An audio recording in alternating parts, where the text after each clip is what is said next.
Hi, I'm Anu Hassan. I'm an actress and television presenter from India. I'm here to show you how to make a paratha.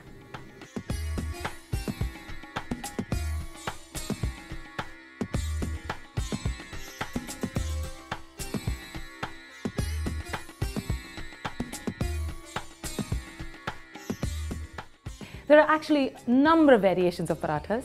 I'm going to show you now how to make gobi paratha, that's a cauliflower paratha.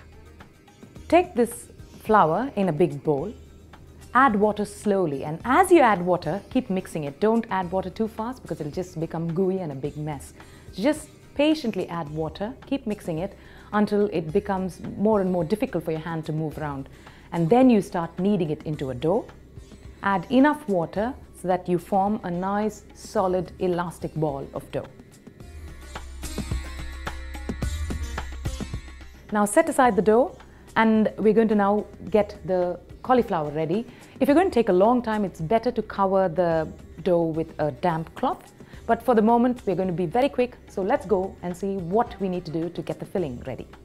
In a mortar, you take these green chilies, just chop them up roughly and chuck them in there. Add the chopped ginger, and now just give them a good pounding.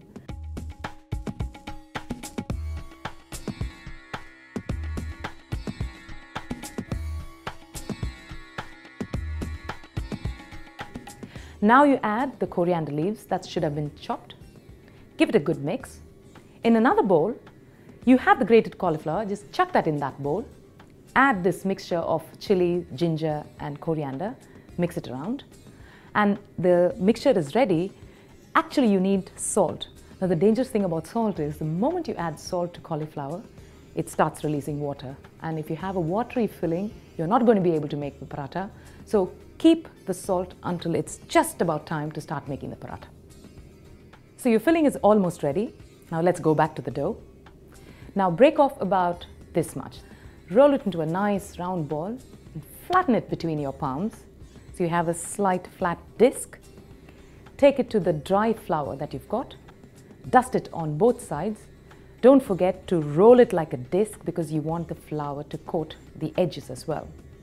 Now bring it back to the board, and now you're going to roll it out. Don't roll it too big, just about 4 to 5 inches in diameter should do. Once you've rolled it out, rub a little oil on the surface. Time to go back to the stuffing. Remember, we've not added salt. Add the salt and mix it. You will see that there is a bit of water that is getting released.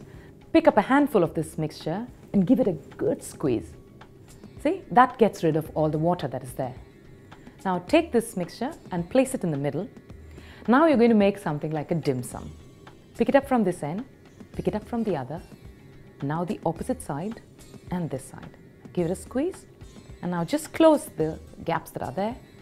This is how it looks. Now just bend the top over and press it so it's all sealed tight. So now your stuffed paratha is ready to be rolled. Flatten it out a little bit and dust it on all sides with flour.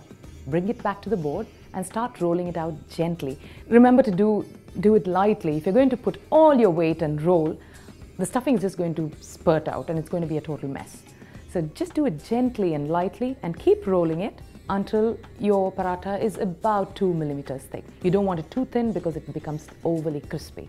You can put a tawa on the stove to heat. If you don't have a tawa, which is what we use in India to make parathas, you can use a non-stick pan or a regular frying pan.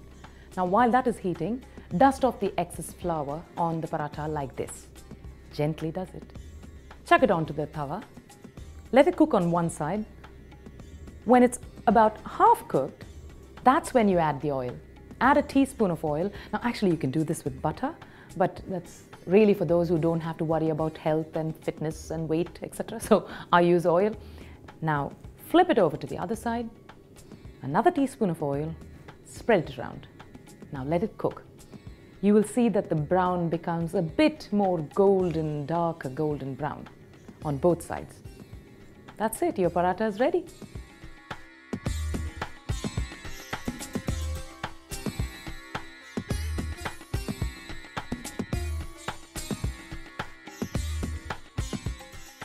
That's how you make a paratha.